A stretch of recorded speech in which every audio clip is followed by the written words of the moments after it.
मन्नाथ श्री जगन्नाथ मद्गुरु श्री जगद्गुरुः मदात्मा सर्वभूतात्मा तस्मै श्री गुरवे नमः।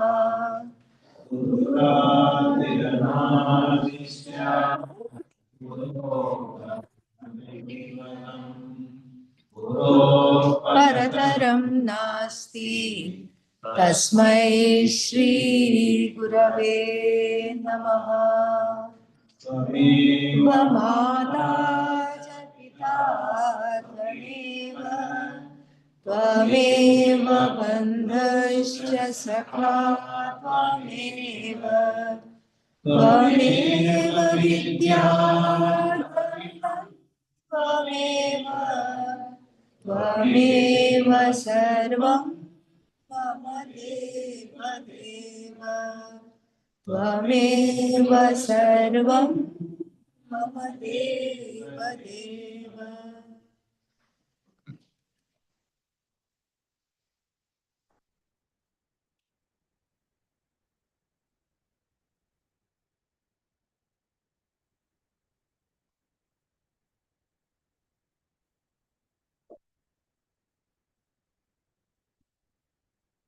ॐ सहना भवतु सहनौ भुनक्तु सह वीर्यं करवावहै तेजस्विनावधीतमस्तु मा विद्विषावहै। ॐ शान्ति शान्ति शान्तिः।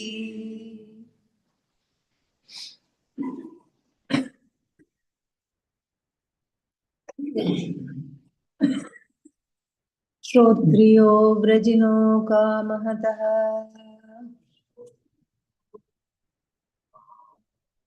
यो ब्रह्मवित्तमः ब्रह्मण्युपरतः शान्तः निरिन्धन इवानलः अहेतुकदया सिन्धुः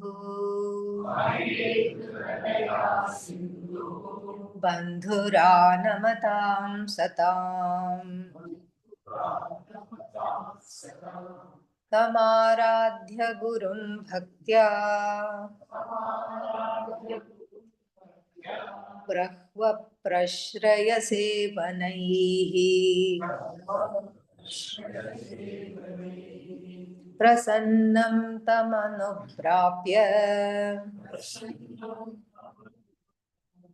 पृच्छे ज्ञातव्यमात्मनः।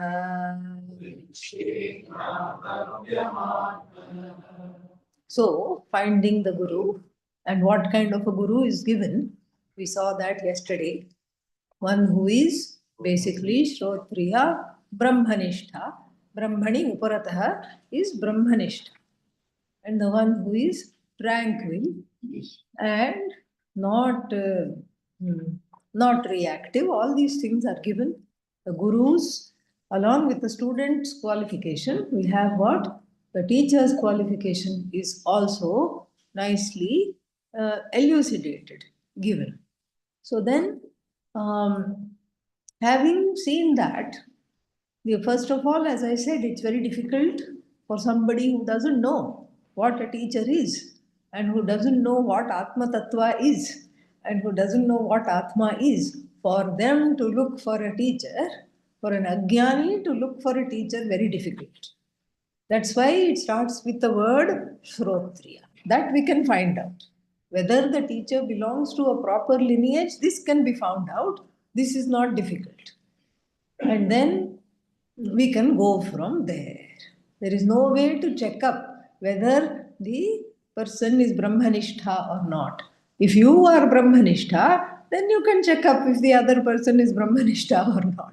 If you are not a Brahmanishtha, better not make a judgment. Yes. So this way, the student is advised to seek a teacher and then what?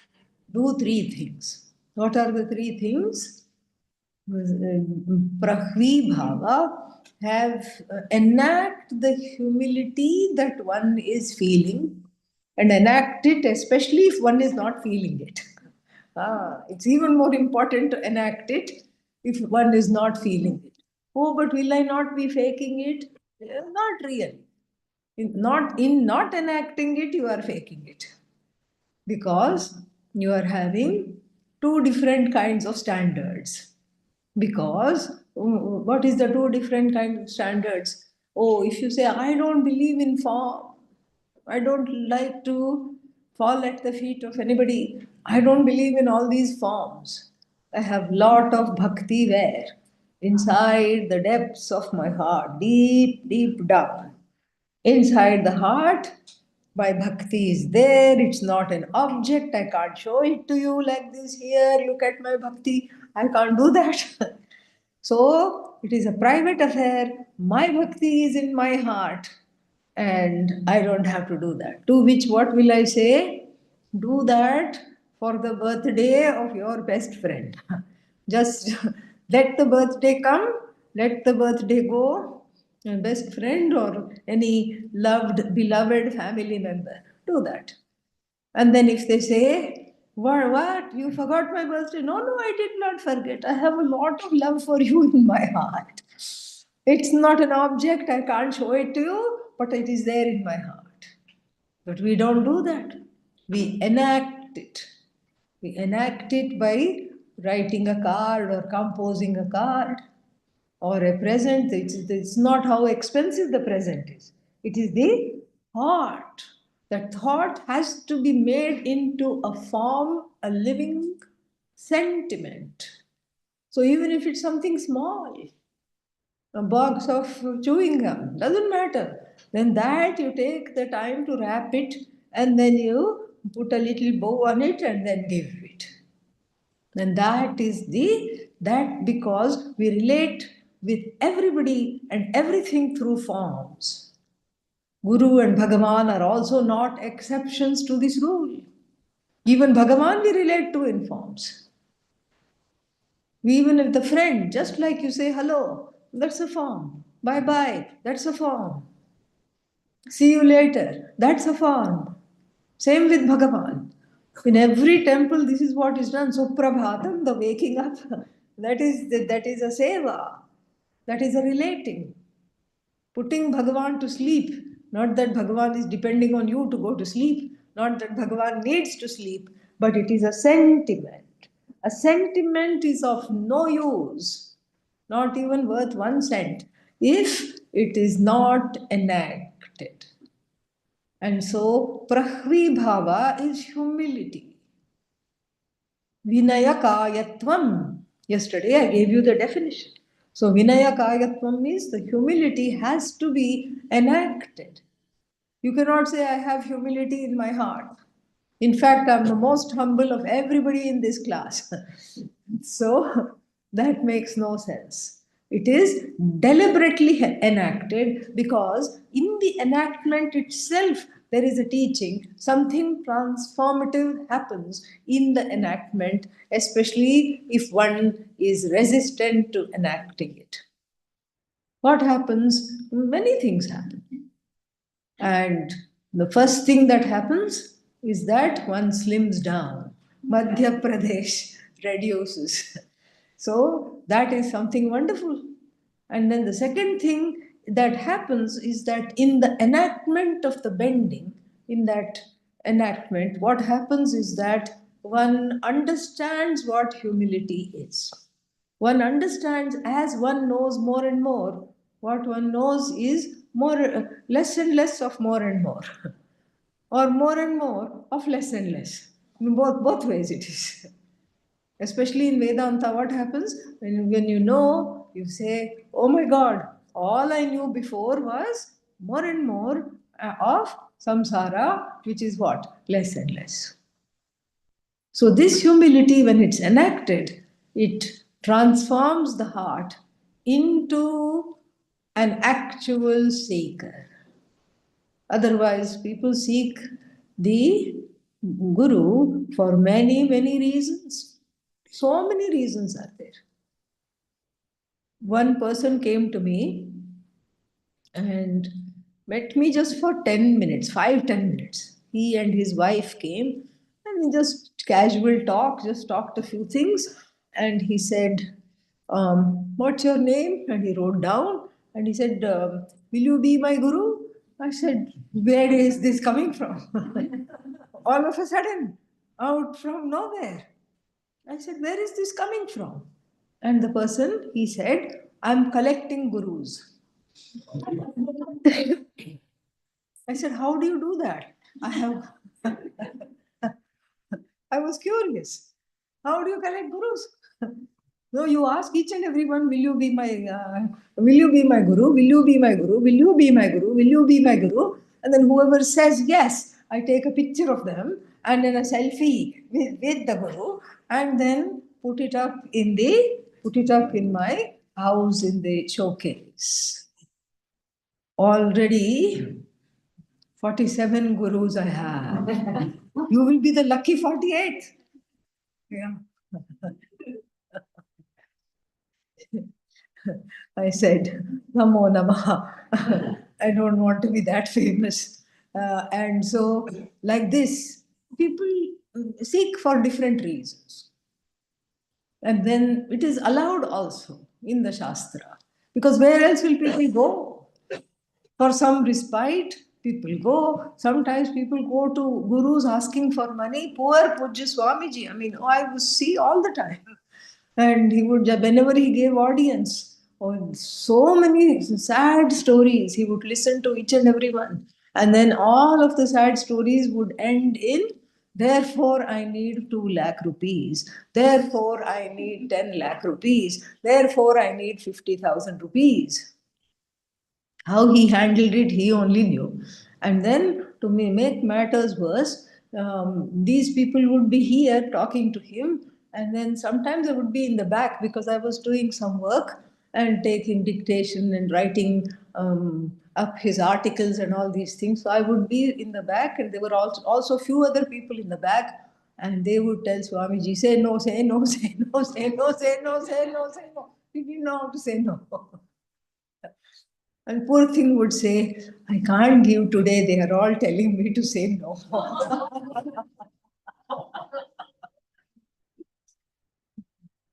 so, so people go to gurus for many reasons. So that's one more reason. One is the collector wala, and the other one is what? Another one also is a collection, different kind of collection. Another person also comes to collect, different kind of collection. Then what else have I seen? Yeah, so some kind of a somebody is sick, make them all right. Somebody is not well, somebody is having some terrible crisis in the family, and all this is allowed in the Upanishads. In the at the end of the Mundakopanishad, we shall see that it is said, Atmagyam hi archayet bhutikamaha. Bhutikamaha means who?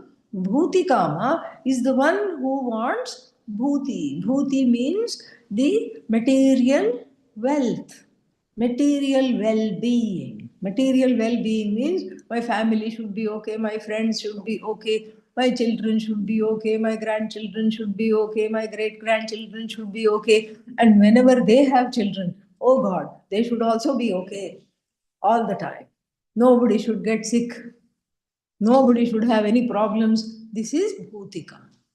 And while you are at it, make them prosperous also. I don't want anything for myself. It's all for the family. This is Bhutikamaha. And this, where will this Bhutikama go? Same place where the Muktikamaha is going. Muktikamaha means the Mumukshu. Muktikamaha and Bhutikamaha go to the same place. Who is that place? Guru. Atmagyaha. Atmagyaha means the knower of the Atma. What does the knower of the Atma have to do to fulfill this bhuti? Bhuti means what? Material wealth. What does Atmagyanam have to do with material wealth and material well-being and health of family members and health of 7 generations below and above? What does that have to do? Nothing, but everything. Why? Because the Atmajna does not want anything for herself or himself. Because Vairagya. Shrotriyo Avrajino, what's the next word? Huh? Akamahatah means not hijacked by desires. The person is desire free. So, therefore, that person becomes a nimitta for your desire fulfillment. Since they don't have any agenda, when you fall at their feet and pray for something, and if your prarabdha allows it, it happens because they don't want anything. So your prayer goes to Bhagavan via the Jnani. The Jnani becomes the nimitta for the prayer to be heard from Bhagavan. Since the Jnani is like a bamboo, hollow, not wanting anything for themselves, then your prayer gets fulfilled. This is how it happens. And then the Jnani has a lot of punya, that also one knows. That's why the Jnani's feet are caught, because the feet are seen as the foundation of the knowledge. And the things I have seen, OMG. Let us take one more story from Pujya Swamiji's life. And here, we are in Rajamundri. Where is Rajamundri? Yeah, Andhra Pradesh, Telangana, I don't know anymore, but anywhere, wherever it is. And in Rajamundri, there was a small temple, Kumbhabhishekam. About 50,000 people. It was in a small area outside of Rajamundri. It's in a kind of what's its name? A village. So, 50,000 people for this Kumbhabhishekam, teeming, everybody wanted to touch Swamiji's feet, not only touch Swamiji's feet, they were very serious about getting every bit of punya in those feet. So they began to milk it from the knee downwards. Yes, both the feet. And then after a while, we could see that this was hurting Pujya Swamiji, even though not a word escaped his mouth. We could see from his face he was going like this. So we all made a human chain. We all made a human chain and stood in front. We were not very popular with the villagers.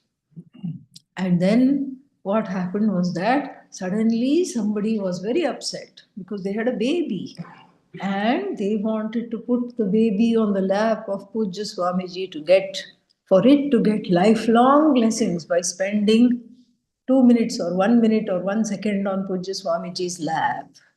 And then what happened is that because we were there, human chain, they tried to go here, no place. They tried to go there, no place. So the desperation of getting a blessed baby back and the complete trust in Pujya Swamiji made them throw babies. Yeah. From 3 months to 1.5 years, 18 months, babies, but it was raining babies. And here we are running. Baby catch, baby catch, baby catch. No, I got this one. You go there, look, there's another one there.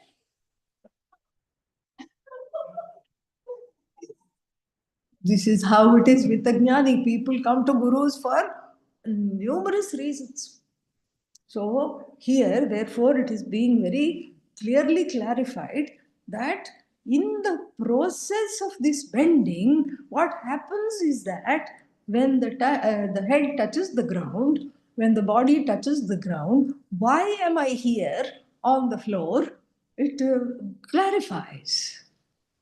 The reason why I have approached the Guru becomes more and more clear as one enacts the Prahvi Bhava.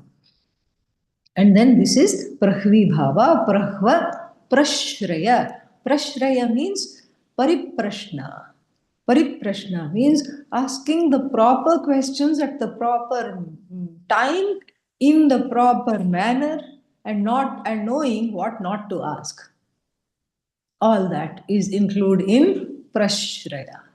And I don't want to talk more about it because in Bhagavad Gita, Arjuna himself will exemplify what kind of questions to ask, what not to say, when to say. All these things we will enjoy there. So that time we will cross reference this, so don't worry. It's hard to tell in abstraction. So then, this is prashraya and then seva. Seva again, it's like I said, if 100 people start massaging the poor guru, where will the guru go? Yeah. So therefore, what to do? Gurukula seva is Guru seva. If you have opportunity for Guru Seva, well and good, no problem. But otherwise, any Seva you give to the Gurukula, any Seva you give to the Gurukula automatically helps the Guru. Because if it helps the ashram, if it helps the temple, it definitely helps the Guru also. And so this way, prahva prashraya sevanaihi prasannam tamanuprapya. Anuprapya means gaining, going near the Guru who is now pleased with your efforts. This I used to always be very intrigued. Is the Guru depressed? You know that I should make him pleased or make her pleased? After all, Guru is Sadguru, not sad Guru. Correct? Yeah. It's not sad Guru that I have to make the first sad Guru into happy Guru. It used to be always very intriguing to me. So here, pleased should not be taken literally. That you made something for the Guru and the Guru said, ha ha ha, wonderful, I was waiting for this. No, that's not what one is, that's not what is talked about here. Pleased here is not some kind of a dependent, codependent relationship where the Guru is looking for the seva and watching who is going to come and do seva to me today. No, that will vitiate the teaching atmosphere. For the teaching to be effective, the Guru must not, there is nothing to accept really. Nothing to it. The knowledge is freely given with zero manipulation, including the expectation that the student will gain moksha. That is also not there. And so the far cry to say that the Guru is looking to be pleased by the seva and by the namaskara. No. Pleased here, the word pleased has to be understood in a very specific way. The Guru is satisfied that you are worth teaching. That is what is pleased. You have satisfied the teacher that you are worth the time and the effort. That is what, because the knowledge is not just a one-time affair. Why? Everybody is a madhyama adhikari, more or less. So the knowledge, it involves a certain curriculum, it involves the exposition of certain texts, it involves a lot of things. It involves talking about and discussing so many other things that might be in the way of this knowledge. It involves manana, nididhyasana, in addition to shravana many times. So all this means that either the teacher should be convinced, yes, this person is ready for this knowledge, ready for me to engage with this person. That is what is called the Guru being pleased. So, the onus is upon the student to convince the Guru that the Guru is, the teacher is, the teacher's time, the teacher's precious time and resources, intellectual, mental, all kinds of resources. And if there is an ashram, financial resources also are worthy of this pupil, of this disciple. So, this is what is the prasannam tam anuprapya. Then, having found the teacher, that the teacher is convinced, I am ready, what should the student do? Priched jnatavyam atmanaha. So, after that, ask about the weather. No. Only one thing and one thing alone you talk to the Guru. What is that? Yeah. What do you talk to the Guru about? Ah. That's the only topic of conversation. Because Vedanta is super therapy. And this is just like a form of therapy, but it is super therapy. In therapy, what do you do? First, you Google the therapist because you don't want to be taken for a ride. You say, ये किधर से आया? देखते हैं. What are their qualifications? What is their success rate? What do other people say about them? Where are the testimonials? You make sure you do your homework. And strangely, after you are satisfied, what do? You validate the therapist to validate you. Ah, very, very interesting, very intriguing. You validate the therapist to validate you.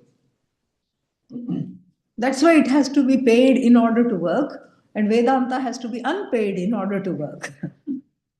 So you validate the therapist so that they validate you.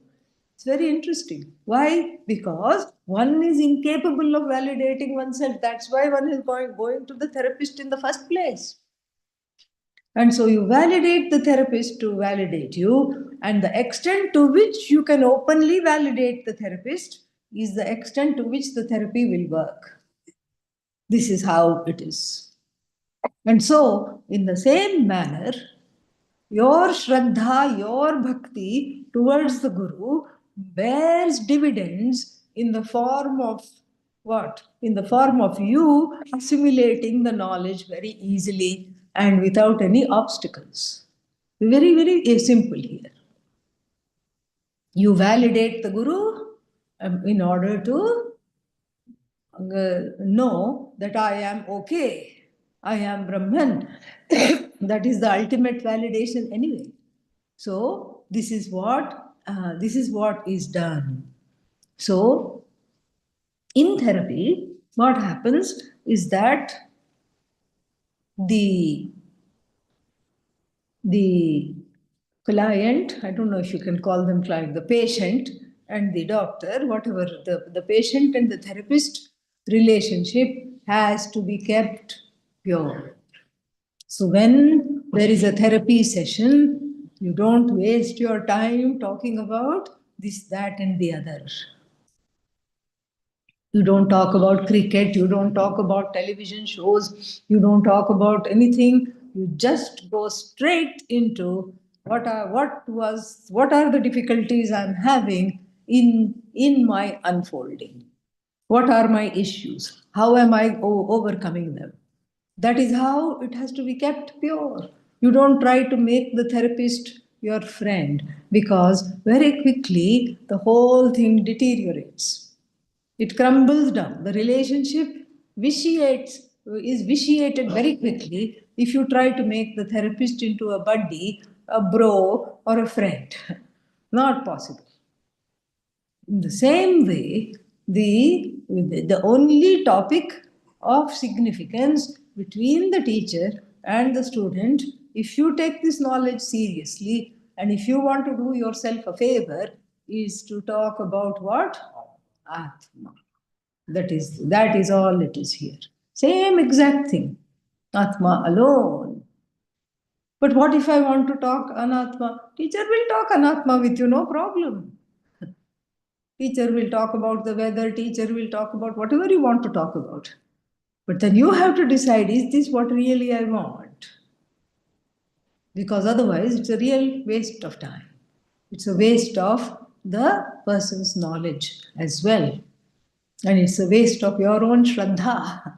Why did you collect all these things? Shraddha, Bhakti, what else? Shama, Dhamma, Uparati, Titiksha, all this, it's a waste of all the whole package of preparedness that we have been studying thus far. And so, therefore, I keep this, therefore it said, Prasannam tamanuprapya prichet jnatavyam atmanaha. Atmanaha jnatavyam. What there is to know about the Atma, please ask him or her. And then the Vivekachudamani also demonstrates how to have this conversation. Very helpful book this is. Durvara samsara davagni taptam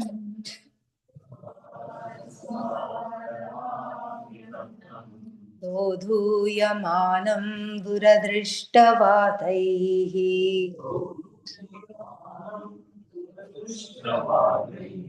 भीतं प्रपन्नं परिपाहि मृत्योः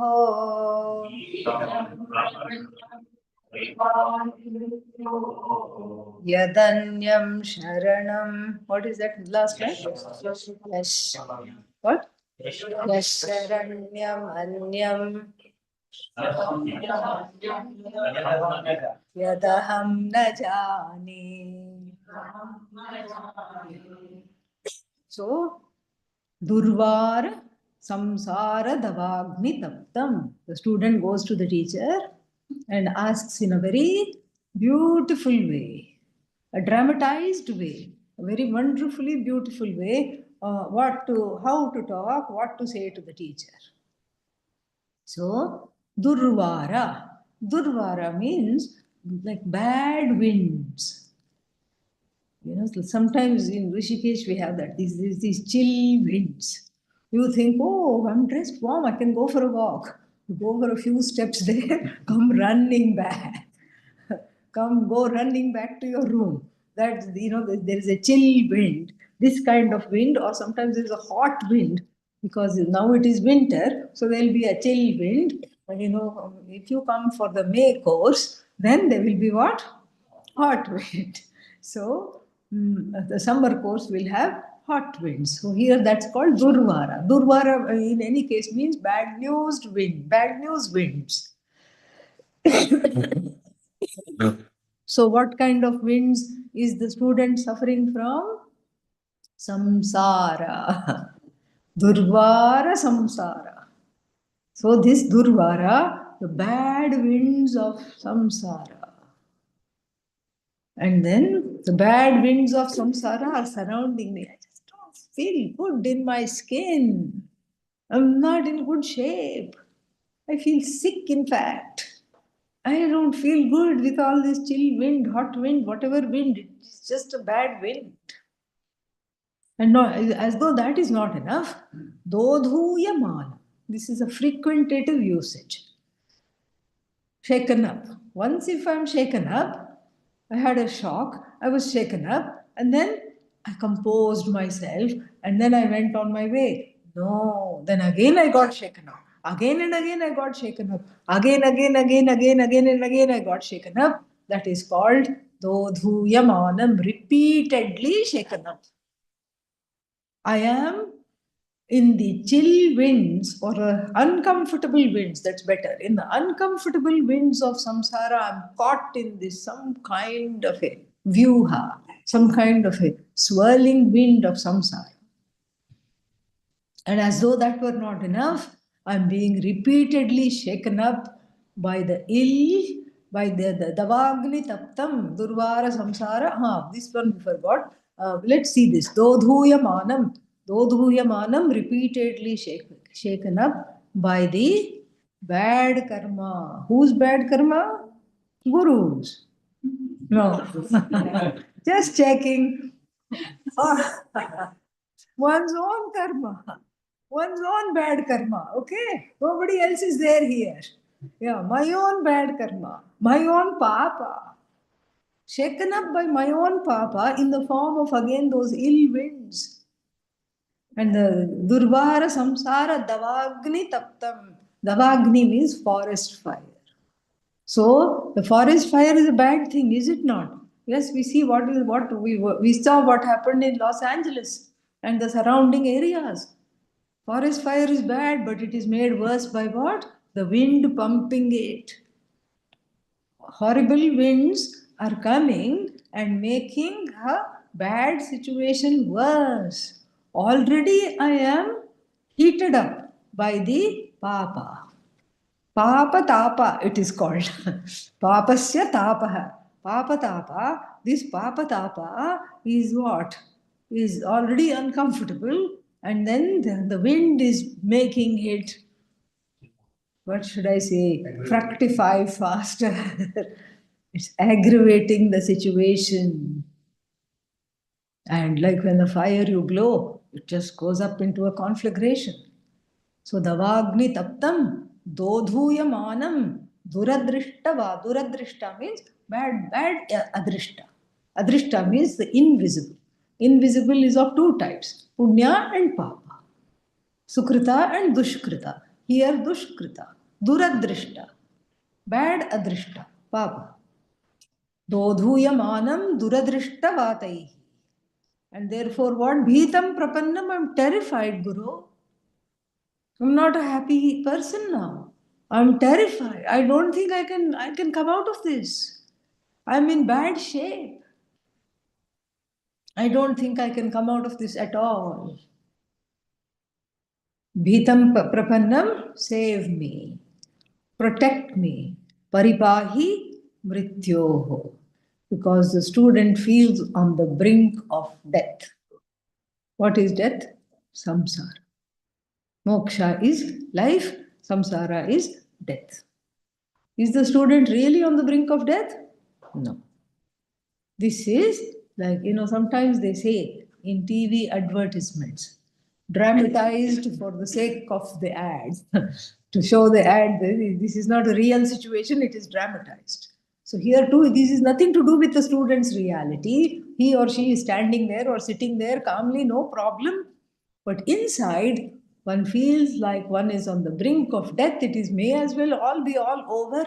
I am at the bit end of my patience. I am at the end of my rope. I am at the end of all the solutions that I can think of myself, and nothing applies. Each thing that I have tried is only making the matter what? Worse. This kind of a situation, Vitam Prapannam Paripahi Mrityo Yadanyam Sharanam Aham Najane.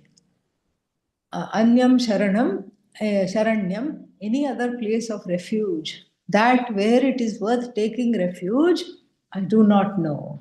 You are it. You are it.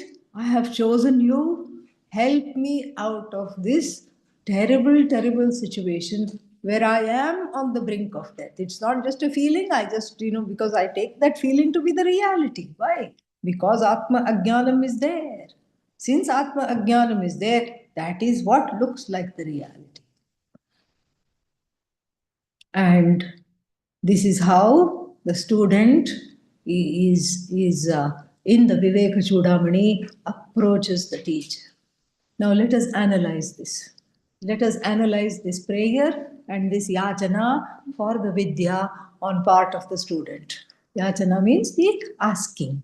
So the student doesn't even say, please give me this knowledge, nothing. Paripahi mrityoho. I am on the brink of death. Save me protect me from this dire consequence. So let us analyze this. When we analyze this, we see that two things. One is the student has done a lot of introspection. Number one. And the introspection has yielded that the student is between a rock and a hard place. And why is the student between a rock and the hard place? This is what happens to every jiva in samsara. Every jiva is between between a rock and a hard place. Every jiva is between the frying pan and the fire. This student knows it. Most people go along like Dhritarashtra and Gandhari, not knowing it. That's all it is. Not yet knowing it anyway.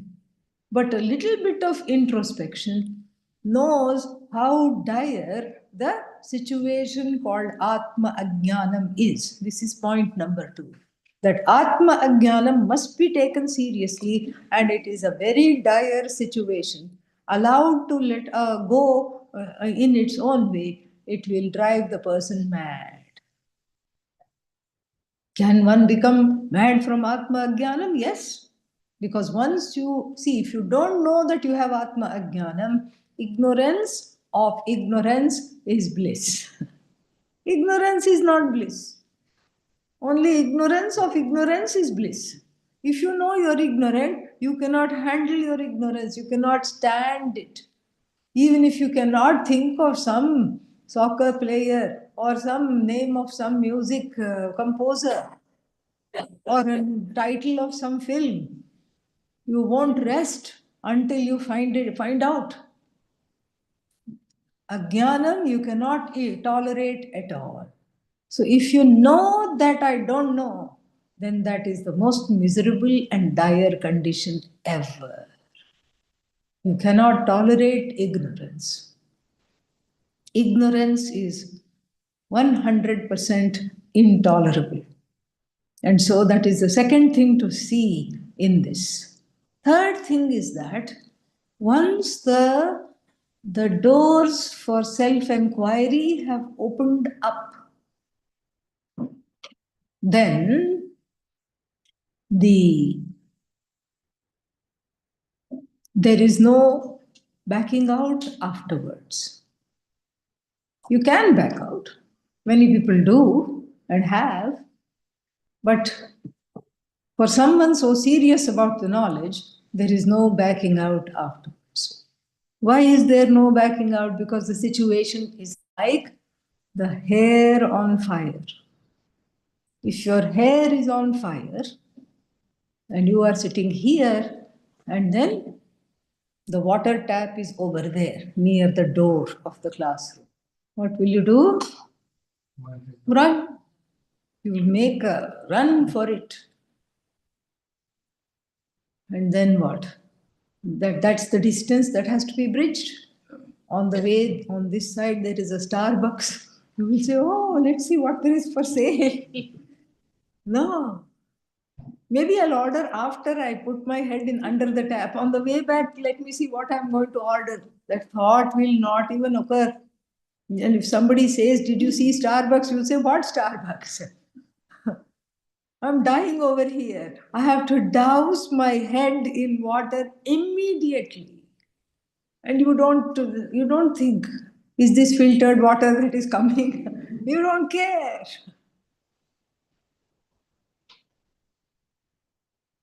So you just have to put the head under water. So here it shows the extent of the student's jignasa. The desperation is because of the jignasa. The jignasa is because the student is unable to solve the problem of her or his own mortality. What if I die? What happens? I'm afraid of death. I'm afraid of all the small deaths that I'm dying. I'm afraid of samsara. And I'm afraid of failure. I'm afraid, what if I don't succeed? For that matter, I'm also afraid, what if I do succeed? OMG, what will I do with moksha? All kinds of fears are there because the student is just a noodle, a bunch of confused noodles on fire.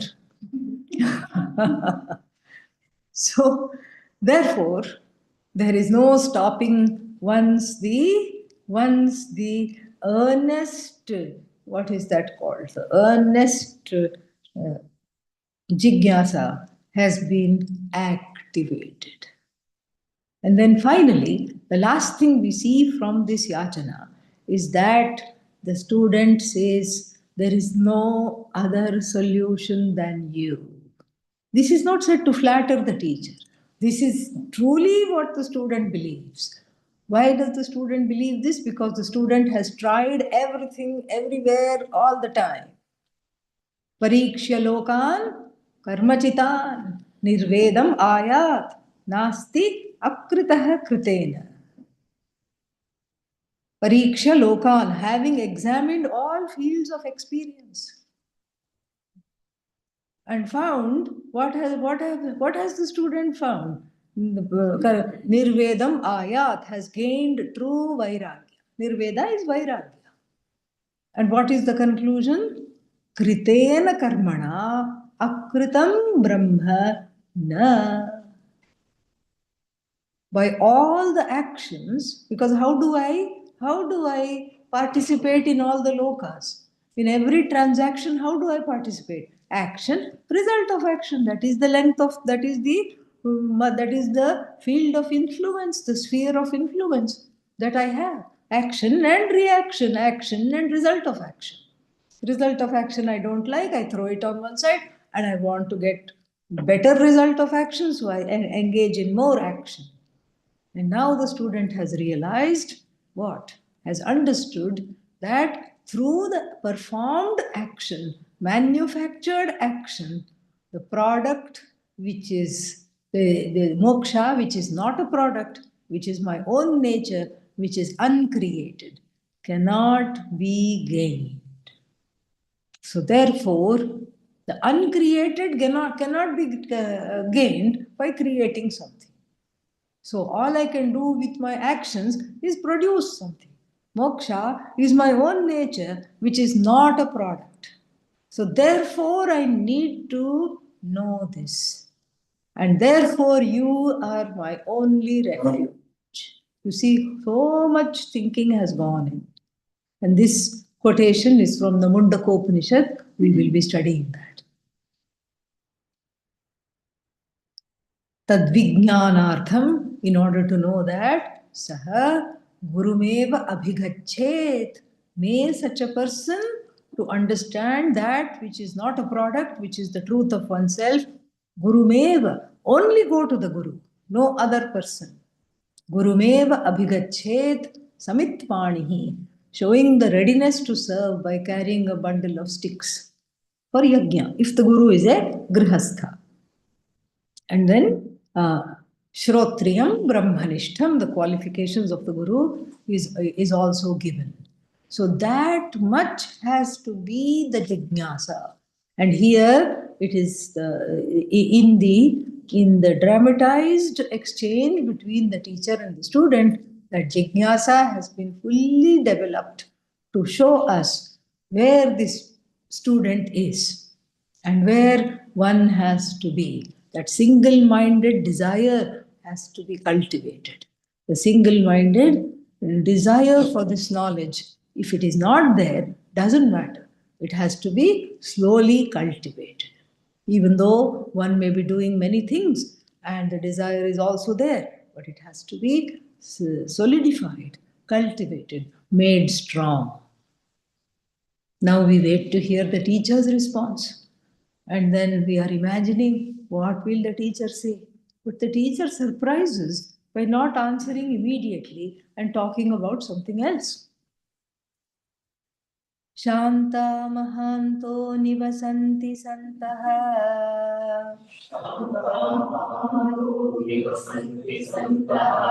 vasantavallokahitancharantaha Pirna swayam bhima bhavarnavam janan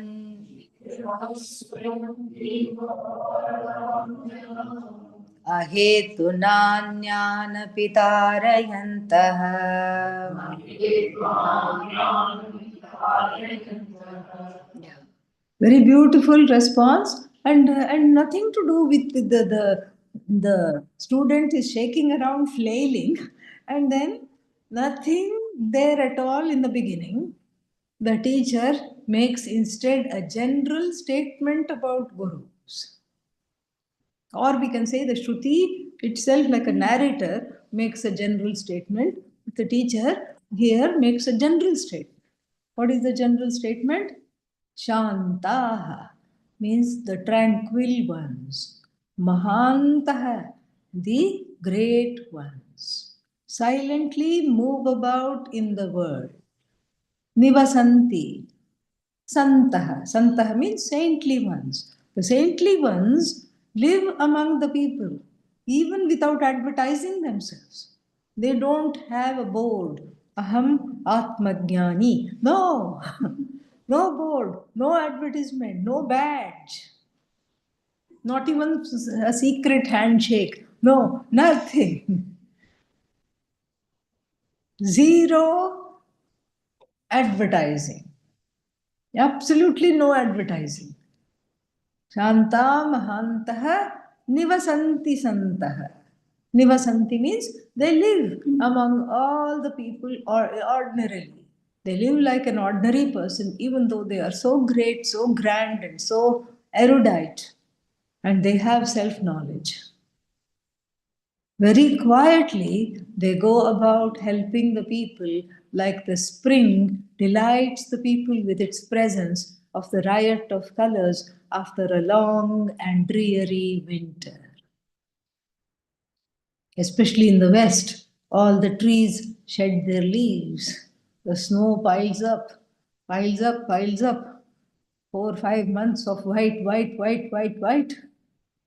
And then suddenly you see some purple crocuses. Those are the first things to come out in the snow. And then you smile. You say, winter is leaving. And then come the blossoms, cherry blossoms, pear blossoms, magnolia, all these things into the spring and the summer, a riot of various colors. Then there are all these, what are they called?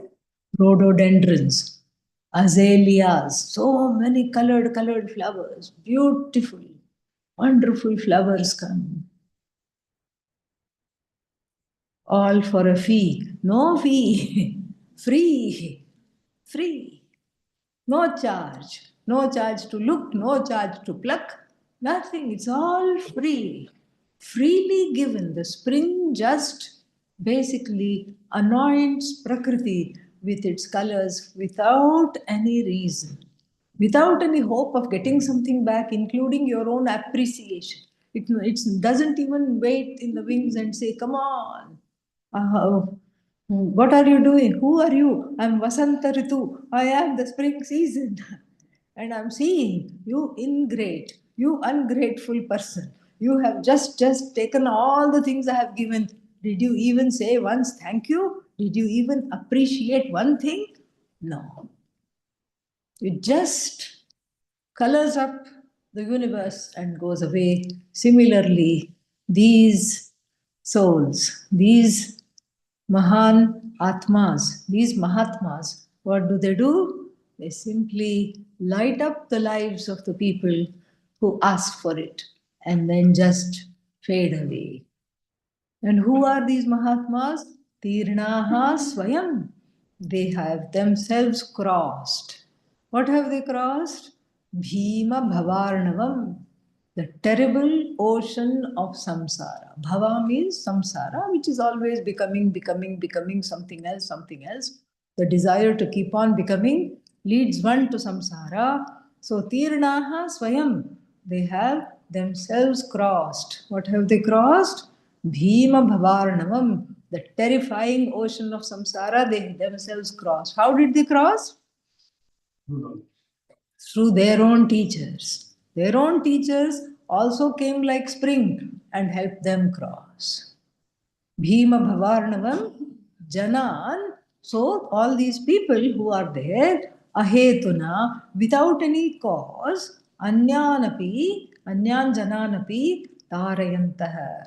They help to cross. They are experts in crossing.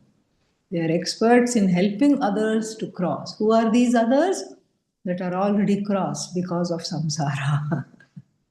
So, this way, why does the teacher answer this way? Before actually speaking to the student, the teacher wants to take it away from making it a personal situation. I am not your savior. I am not here to save you. What did the student say? Paripahi mrityoho, save me from this life of death, this life of constant dying. I am not your savior. I understand your sentiment. I appreciate the fix that you're in. But don't think of me as the savior. Why? Because it's not just me. It's the power and the magic of this knowledge, the magic of the gurus in the lineage. And so the teacher very beautifully does not make it into a codependent relationship. Instead, shows how the lineage itself is full of saints everywhere. Here you just happen to choose me, I happen to be here, that's all. It's just a matter of fact. It's not that, I am going to appoint myself to save you or you are appointing me to save you. No, in fact, you don't need to be saved at all. You absolutely don't need to be saved. Why? Because you were never enslaved to begin with. That is the vision of Vedanta. Here, you don't, this is, even though we say the knowledge is teacher centric, it is centered on the teacher, the person, Purusha. It's not centered on the teacher's personality. This is something which is very, very beautiful about it. And so now, having deflected, taking on this savior role, the teacher then responds directly to the students. Ma bhaishta vidvan tava nasti apayah.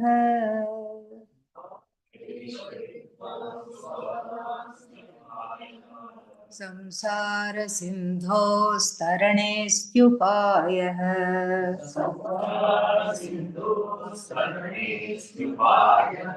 येनैव याता यततोऽस्य पारम्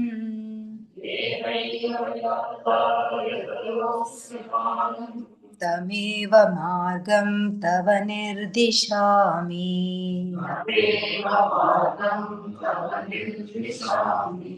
ॐ पूर्णमदः पूर्णमिदं पूर्णात् पूर्णमुदच्यते पूर्णस्य पूर्णमादाय पूर्णमेवावशिष्यते. ॐ शान्ति शान्ति शान्तिः. हरिः ॐ श्री गुरुभ्यो नमः. हरिः ॐ. Shubharatri to everyone.